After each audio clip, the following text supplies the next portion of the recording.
ارادہ کرو خیر کا، اللہ توفیق دے گا اور انگلی پکڑ کر تمہیں پہنچائے گا۔ یہ ہے ہدایت کی وہ آخری منزل کہ جب وہ داخلہ ہوگا تو اہل جنت کی زبان پر یہ حمد کا ترانہ ہوگا، الحمدللہ الذی ہدانا لہذا وما کنا لنہتدی لولا ان ہدانا اللہ۔ اس میں یہ ہے کہ وہاں پہنچا دینا، لیکن اس دعا کو آپ یاد کر لیجئے، کبھی کوئی نئی بات آپ کے علم میں آ گئی تب بھی آیت پڑھیے، یہ اللہ نے مجھے علم دیا ہے، ہم اس قابل نہیں تھے کہ علم خود حاصل کر لیتے۔ وہ اس آیت کا ترجمہ کیا ہے؟ کل حمد کل شکر اس اللہ کا ہے جس نے ہمیں یہاں پہنچایا جنت تک، ہم پہنچنے والے نہیں تھے، ہم اپنے بل پر اپنی سمجھ سے اپنی کوشش سے پہنچنے والے نہیں تھے۔ وما کنا لنہتدی لولا ان ہدانا اللہ۔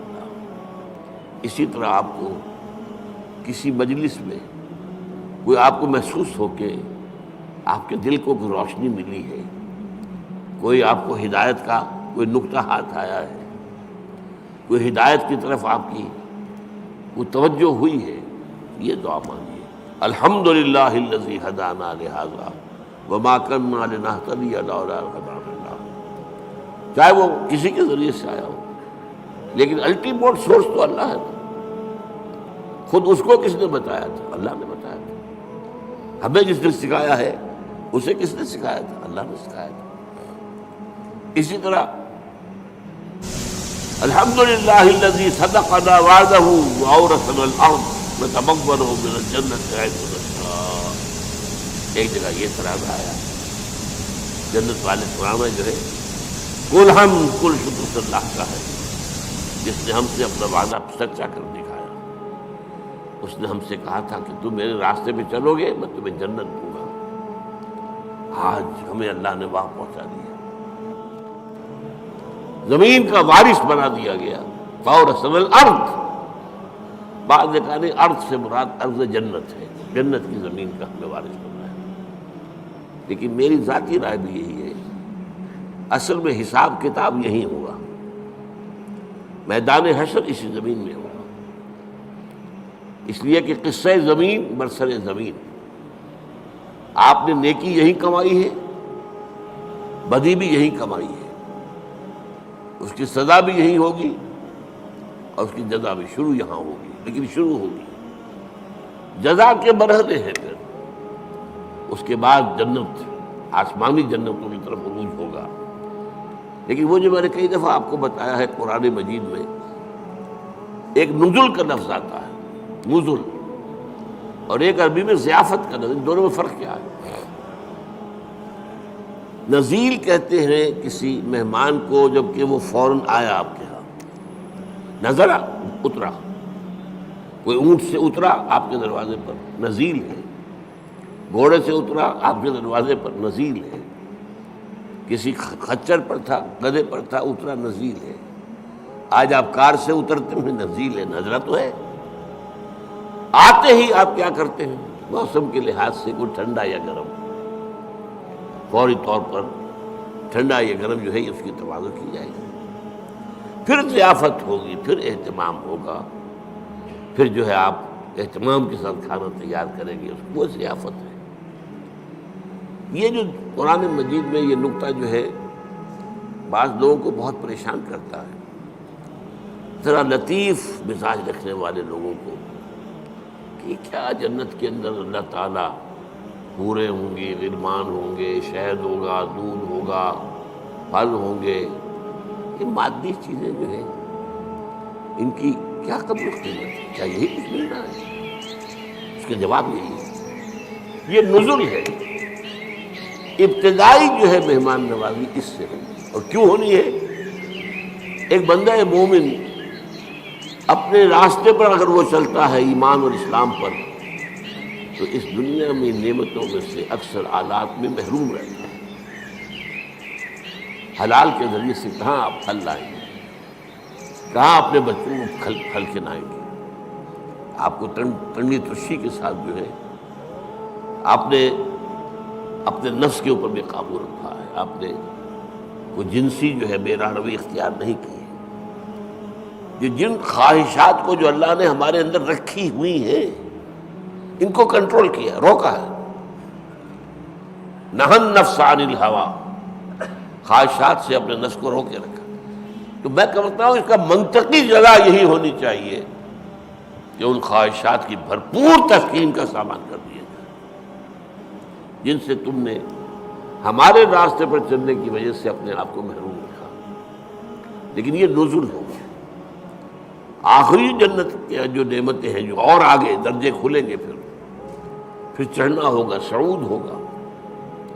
اس صعود کے بارے میں تو فرمایا ما لا عین رأت ولا اذن سمعت وما خطر علی قلب بشر. وہ جو اوپر کی جنتیں ہیں ان کی نعمتوں کے بارے میں حضور کے الفاظ ہیں، وہ تو وہ ہے جو نہ کسی آنکھ نے دیکھی، نہ کسی کان نے سنی، نہ کسی کے دل میں ان کا احساس اور ادراک وارد ہوا. وہ یہاں بیٹھ کر تو اندازہ کر ہی نہیں سکتے. یہ تو ہم اندازہ کر سکتے ہیں نا کہ وہاں انگور ہیں، وہاں کھجوریں ہیں، وہاں جو بھی ہیں پھل ہیں، رمان ہیں، انار ہیں، وہاں دودھ ہے، وہاں شہد ہے، وہاں ہر چیز موجود ہے. یہ تو ٹھیک ہے، اگرچہ ان کے ذائقے جو ہوں گے وہ یہاں کے ذائقے کے مقابلے میں. چنانچہ اس تیسرے جو رکوع ہے سورہ بقرہ اس میں کہا گیا اتوبہ متشابہہ، وہ ملتی جلتی چیزیں ہوں گی. یہ بھی انار ہے، یہ انار، لیکن جنت کا وہ انار کچھ اور ہی ہوگا. اس کا ذائقہ آپ نے اس وقت تصور نہیں کر سکتے. اس انگور کا ذائقہ کچھ اور ہی ہوگا. آپ شہد جو ہے دنیا کا کتنا کھا لیں گے، تھوڑا سا دے گا دل بھر جائے گا. وہ شہد ایسا نہیں ہوگا. جیسے وہاں کی آگ ایسی نہیں کہ ایک دفعہ جلا دے تو بس جل گیا جسم، نہیں، پھر کھال دے دی جائے گی، پھر جو ہے دوبارہ اس کے اندر حس پیدا کر دی جائے گی. اس لیے کہ حس جو ہے وہ سینسٹیونیس جو ہے وہ تو اسی میں کھال میں ہے.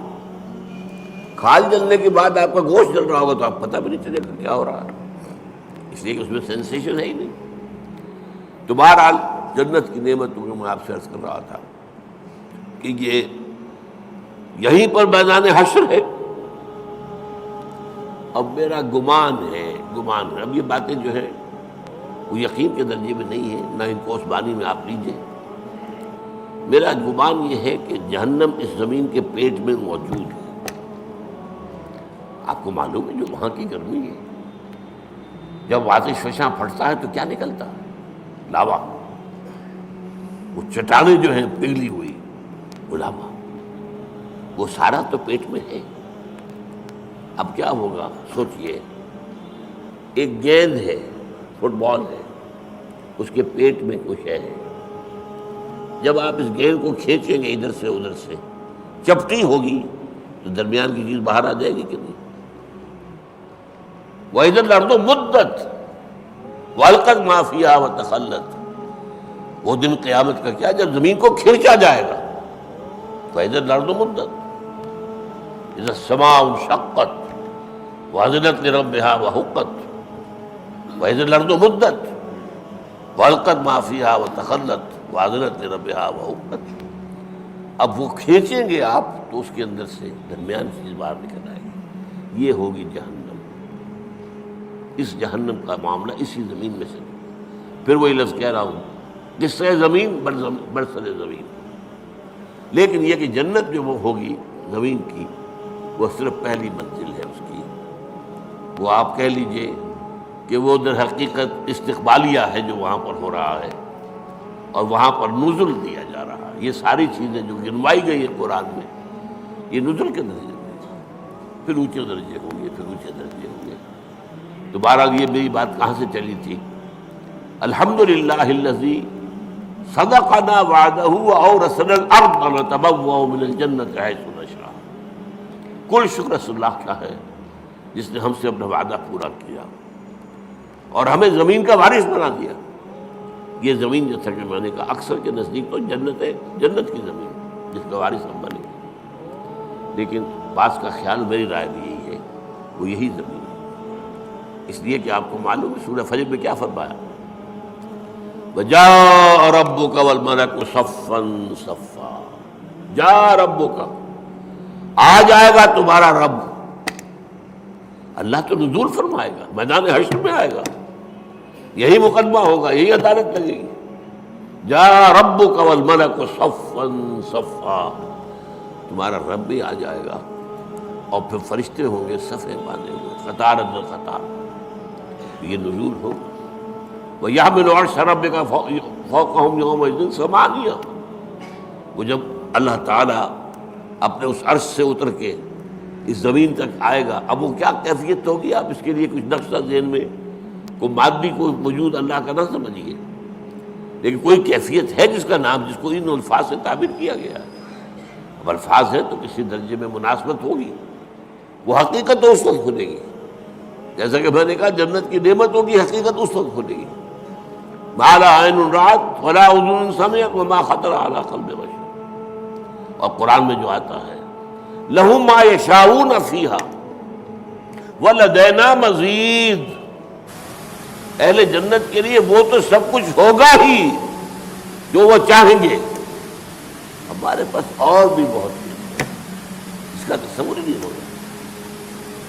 تو ہم کہاں تک تصور کریں گے، ہمارا ذہن بہت چھوٹا ہے. لہم ما یشاؤون فیہا، وہاں وہ تو سب کچھ ہے ہی ہے جس کا کہ ان کے اندر تمنا ہے، آرزو ہے، خواہش ہے، جس کی سمجھ ہے، جس کا ادراک ہے، جس کا شعور ہے. وَلَدَيْنَا مَزِيدٌ، ہمارے پاس اور بہت کچھ. اور یہاں وہ جوڑ لیجئے ما لا عین رأت ولا اذن سمعت وما خطر علی قلب بشر.